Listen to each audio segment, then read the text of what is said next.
नमो वरिहन्ताणं नमो सिद्धाणं नमो वैरियाणं नमो वज्रायाणं नमो लोये सव्वसाहुणम्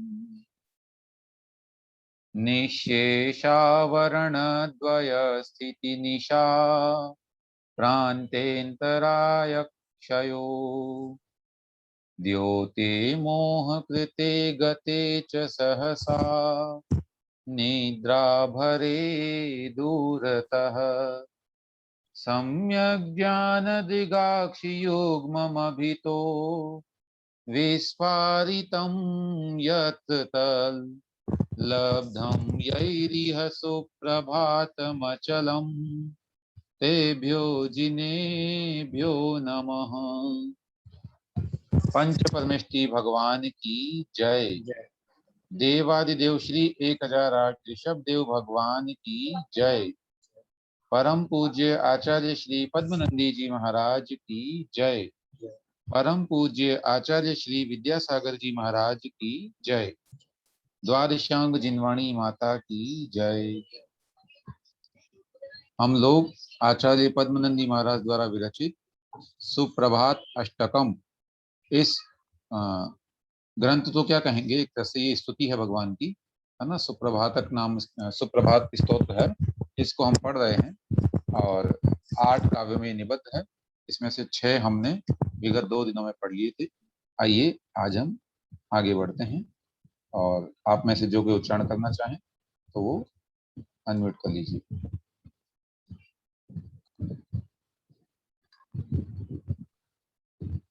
हाँ, अन्यथा आप मेरे बाद में दोहराइएगा मेरे साथ में। आइए मैं करूं या कोई और कर रहा है?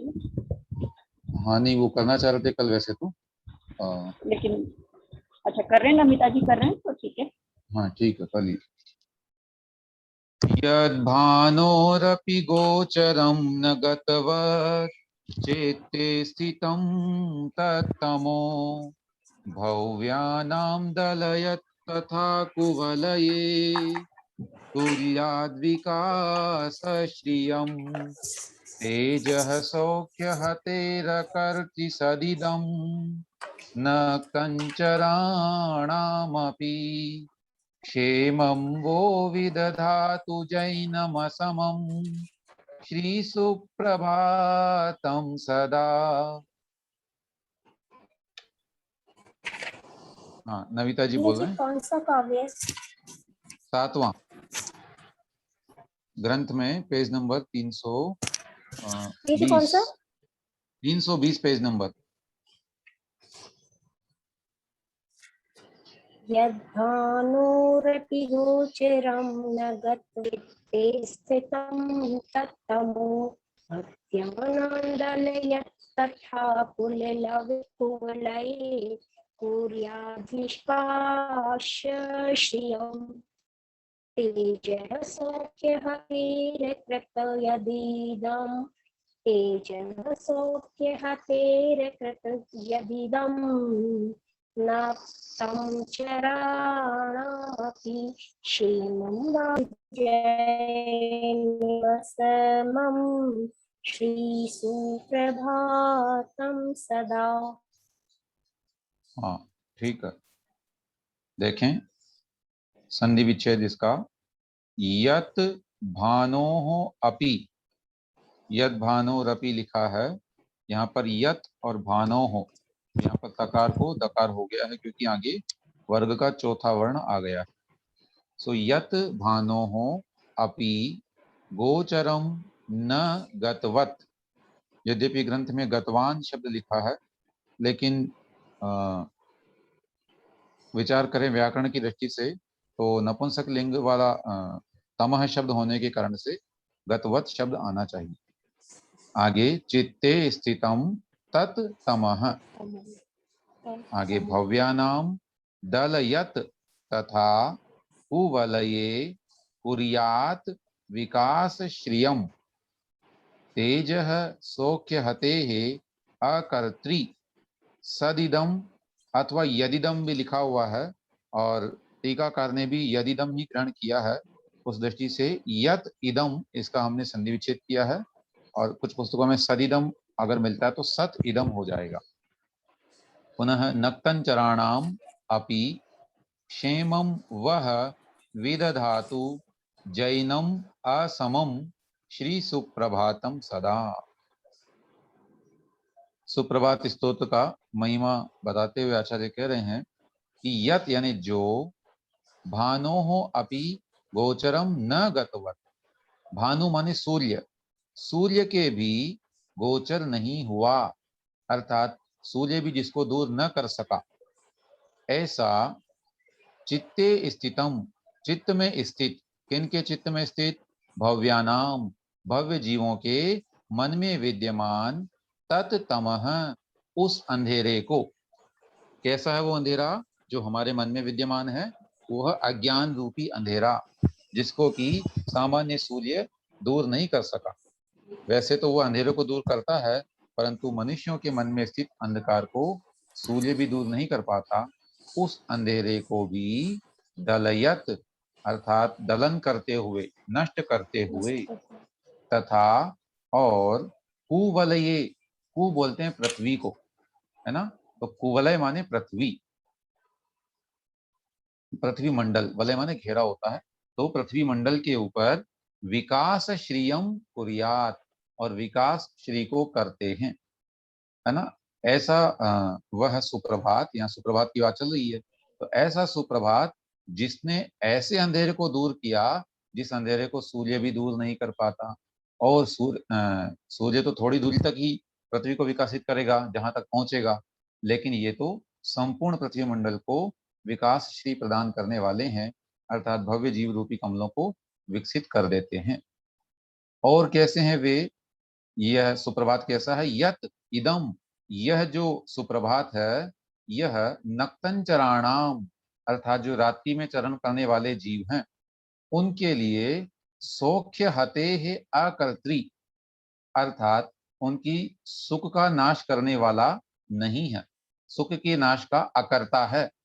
जबकि जो सूर्य होता है सामान्य, या जब सुप्रभात होता है नॉर्मली, तो क्या होता है, रात्रि में चरण करने वाले जो जीव हैं उनके सुख को वह नष्ट कर देता है। अब निशाचर कौन कौन है? तो उन्होंने टीकाकार ने या भावार्थकार ने लिखा है कि मुख्य रूप से जो लोक प्रसिद्ध निशाचर हैं, चंद्र, चोर और उल्लू, इन तीनों के तेज और सुख को नष्ट कर देता है। लेकिन भगवान का जो सुप्रभात है वह कैसा है? इन तीनों के भी सुख को नष्ट करने वाला नहीं है, माने इनको ऐसा कोई अलग से प्रकाश नहीं करते वो कि ये उसको इनको दुख पहुंचे, है ना। इस प्रकार से इनको भी दुख पहुंचाने वाला नहीं है, जबकि सामान्य सवेरा तो इनको दुख पहुंचाता है।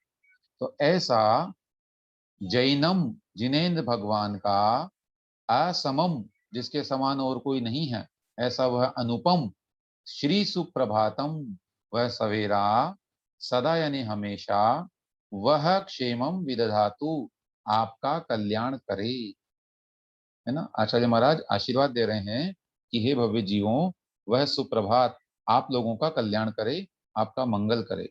तो ये एक प्रकार की मंगल भावना भी है और आशीर्वाद भी है। तो आचार्य महाराज ने यहाँ लिखा कि जो सूर्य के भी गोचर नहीं है, अर्थात सूर्य भी जिसको अपना विषय नहीं बना सकता, जिसे दूर नहीं कर सकता, ऐसे इन भव्य जीवों के चित्तों में विद्यमान अंधकार को नष्ट करता हुआ, जो पृथ्वी मंडल पर विकास श्री को करता है, अर्थात सभी लोगों को प्रमोदित कर देता है, हर्षित कर देता है। और जो रात्रि में गमन करने वाले जीव, मुख्य रूप से उन्होंने कहे हैं, जैसे चोर है, चंद्रमा है, उल्लू है, उनके तेज और सुख का नाशक भी नहीं है, किंतु ऐसा अनुपम जिनेन्द्र भगवान का सुप्रभात हमेशा आप लोगों का कल्याण करे। ठीक है। इस प्रकार से यहाँ पर पुनः एक बार दोनों प्रकार के जो सुप्रभात हैं, सामान्य सुप्रभात और जिनेन्द्र भगवान का जो सुप्रभात है, केवल ज्ञान रूपी सुप्रभात, दोनों में तुलना करते हुए आचार्य ने कहा कि वही सुप्रभात श्रेष्ठ है और वह सुप्रभात आपका मंगल करे, ऐसी भावना वे भाते हैं। तो इस प्रकार से यहाँ एक बहुत अच्छी मंगल भावना भी कही कि सब लोगों को वह कल्याण प्रदान करे, क्षेमम करे। और उसके अतिरिक्त हाँ, क्षेम शब्द भी यहाँ एक विशेष है, आप लोगों ने पढ़ा होगा, LIC का जो योग वो है मोटो जो है, उसका वाक्य जो है आदर्श वाक्य, योग क्षेमम वहाम्यहम, है ना। मैं योग और क्षेम यानी कल्याण को चाहूं, ऐसा उसका अर्थ होता है। ऐसा ये क्षेम शब्द यहाँ आया है। और भी हम लोग पढ़ते हैं यदि तो शांति भक्ति अथवा शांति पाठ जो आता है, अथवा जो संस्कृत वाला शांति पाठ है जिसमें समाधि भक्ति का भी मिश्रण है, हाँ, उसमें आता है क्षेमम सर्व प्रजानाम, इस तरह से वहां पर छंद दिया। अस्तु, तो सर्वेशम क्षेमम भवतु माने सबका कल्याण हो, ऐसी भावना की गई। 8वां पद्य। भैया जी वो भव, पदच्छेद अपने आप करना था, सॉरी हम भूल गए। हाँ अभी आप करिएगा। भव्याम्बोरुह नंदी केवल रविः प्राप्नोति यत्रोदयम् दुष्कर्मोदय निद्रया परिहृतम् जागर्ति सर्वं जगत् नित्यं यहि परिपठ्यते जिनपते रेतत् प्रभाताष्टकम् तेषामाशु विनाशमेति दुरितं धर्मः सुखं वर्धते। बोलिए। भव्याम्बोरुह, पढ़े भैया जी। हाँ पढ़िए पढ़िए। भव्याम्बोरुह नंदी केवल रविः प्राप्नोति यत्रोदयम् दुष्कर्मोदय निद्रया परिहृतम् जागर्ति सर्वं जगत् नित्यं यः परिपठ्यते जिनपते त्रेतत् प्रभाताष्टकम् तेषामाशु विनाशमेति दुरितं धर्मं सुखं वर्धते। भव्या अम्भो रुह नंदी केवल रविः प्राप्नोति यत्र उदयम् दुष्कर्मो दुष्कर्मोदय, तो दुष्कर्म उदय निद्रया परिहृतम जागर्ति सर्वम जगत से नित्यम यह परिपठ्यते जिनपते है।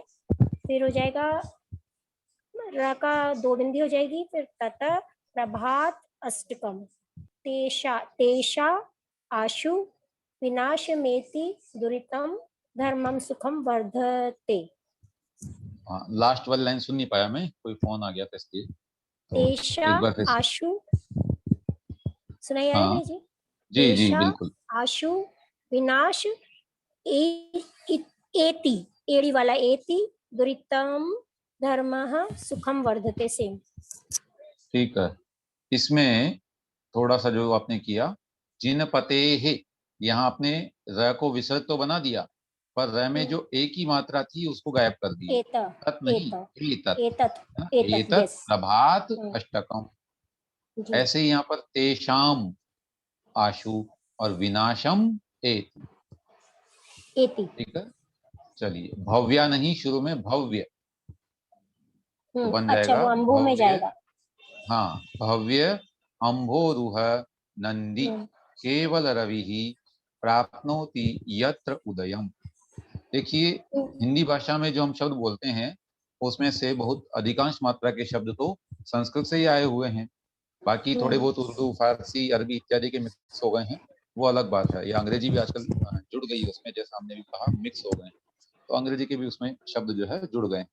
अन्यथा आप आराम से पहचान सकते हैं शब्दों को जैसा हिंदी बोलते हैं, और फिर उसमें विभक्ति लगानी होती है बस, है ना। दुष्कर्म उदय निद्रया परिहृतम जागर्ति सर्वम जगत नित्यम यही परिपठ्यते जिनपते है। यहाँ विसर्ग संधि हो गई थी, विसर्ग वो र हो गया। एतत् प्रभात अष्टकम येषाम आशु विनाशम एति दुरितम धर्म सुखम वर्धते। कह रहे हैं यत्र,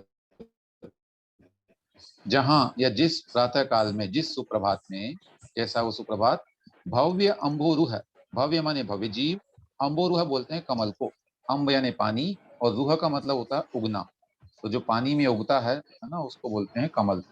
वैसे और भी वस्तुएं उगती है लेकिन कमल में ही ये शब्द रूढ़ हो गया है और उसी अर्थ को बताता है। तो भव्य रूपी, भव्य जीवों रूपी अम्बोरुह यानी कमलों को नंदी अर्थात आनंदित करने वाला या वृद्धिंगत करने वाला, विकसित करने वाले, जो केवल रवि ही, केवल ज्ञान रूपी रवि यानी सूर्य, यत्र माने जहां, उदयम प्राप्नोति, उदय को प्राप्त होता है। हाँ, तो जिस प्रातः काल में, अब देखो यहाँ पर दो चीजें आ गई है पहली पंक्ति में। एक तो कह दिया कि भव्य जीव रूपी पद कमल, कमलों को आनंदित करने वाला केवल ज्ञान रूपी सूर्य, और दूसरा आचार्य महाराज ने बड़े ही चतुराई से, या कहना चाहिए बड़े ही कला से जो है अपना नाम भी यहाँ पर लिख दिया है, और वो है अम्बोरुह माने कमल या पद्म, उसका पर्यायवाची है, और नंदी जोड़ देंगे तो पद्म नंदी बन जाए। ठीक, तो ऐसे भव्य कमलों को विकसित करने वाला केवल ज्ञान रूपी सूर्य जहां पर उदय को प्राप्त होता है। और क्या होता है उस प्रातः काल में?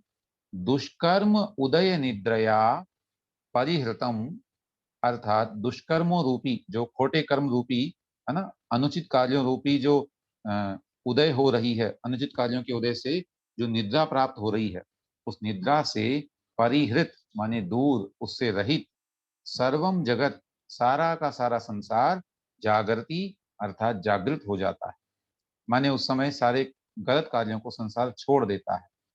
और ऐसा जिनपते, जिनेन्द्र भगवान का, एतत् प्रभात अष्टकम, यह सुप्रभात अष्टक है जो आचार्य महाराज ने बनाया है। और इस अष्टक को यही, जिनके द्वारा नित्यम परिपठ्यते, हमेशा या रोजाना पढ़ा जाता है। नित्य का एक अर्थ होता है प्रतिदिन, तो प्रतिदिन जो इसे पढ़ते हैं, तेषाम उनका, दुरितम यानी पाप, विनाशम एति, विनाश को प्राप्त होता है। कैसे? आशु माने शीघ्र ही, तो उनका पाप शीघ्र ही विनाश को प्राप्त होता है। और धर्म सुखम वर्धते, उनके जीवन में धर्म और सुख बढ़ता है। ठीक है, तो यहाँ पर आचार्य महाराज ने कहा इस अष्टक के विषय में, और ये परंपरा भी रही है कि जब भी कोई स्तोत्र बनाया जाता है तो अंत में उसके पढ़ने का फल बताया जाता है। और यहाँ इस स्तोत्र को पढ़ने का फल आचार्य महाराज कह रहे हैं कि पहली बात तो ये स्तोत्र कैसा है, जिसमें ऐसे सूर्य का उदय होता है जो केवल ज्ञान रूपी सूर्य है, और भव्य रूपी जीवों को, भव्य जीवों रूपी कमलों को विकसित करता है। दूसरा, जिसमें सभी खोटे कार्यों रूपी जो निद्रा है, उस निद्रा से रहित होकर के मनुष्य जागृत हो जाता है, अर्थात उस समय भेद विज्ञानी बन जाता है और आत्मकल्याण की ओर उन्मुख हो जाता है। ऐसा जो जिनेन्द्र भगवान का मंगल सुप्रभात है, केवल ज्ञान रूपी सुप्रभात, उसको रोज जो पढ़ेगा, इस अष्टक को जो रोज पढ़ेगा, अवश्य उसके पाप नष्ट होंगे और धर्म और सुख अवश्य बढ़ेगा। और हम लोग पढ़ते ही हैं वैसे भी ना, ये वाला ना सही, अन्य आचार्यों की भाषा में तो पढ़ते ही हैं। आप लोग भी अगर चाहें, जब कभी अवसर मिले तो हमको ये सुप्रभात अष्टक पढ़ना चाहिए, है ना, इसको भी हम पढ़ सकते हैं, अपने पाठ में स्थान देना चाहिए। और वास्तव में बहुत अच्छा आचार्य महाराज ने लिखा है, अच्छे स्तर का है, और संस्कृत भाषा में बड़ा परिनिष्णात होकर के उन्होंने जो है अच्छे शब्दों के चयन से, अच्छी उपमाओं के माध्यम से, और बहुत सुंदर स्तुति आचार्य महाराज ने की है। और विषय भी बड़ा ही अच्छा है, ऐसा नहीं कि केवल सामान्य विषय हो, बहुत ही सुंदर विषय इसके अंदर उन्होंने रखा हुआ है ना। सुप्रभात के विषय में हमने तो पहली बार देखा कि उन्होंने केवल ज्ञान को सुप्रभात सिद्ध किया है, इससे पूर्व हमने किसी शास्त्र में ऐसा प्राय नहीं पढ़ा। अस्तु, इस तरह से आचार्य पद्मनंदी महाराज द्वारा विरचित ये सुप्रभात अष्टक नामक स्तोत्र संपन्न होता है। और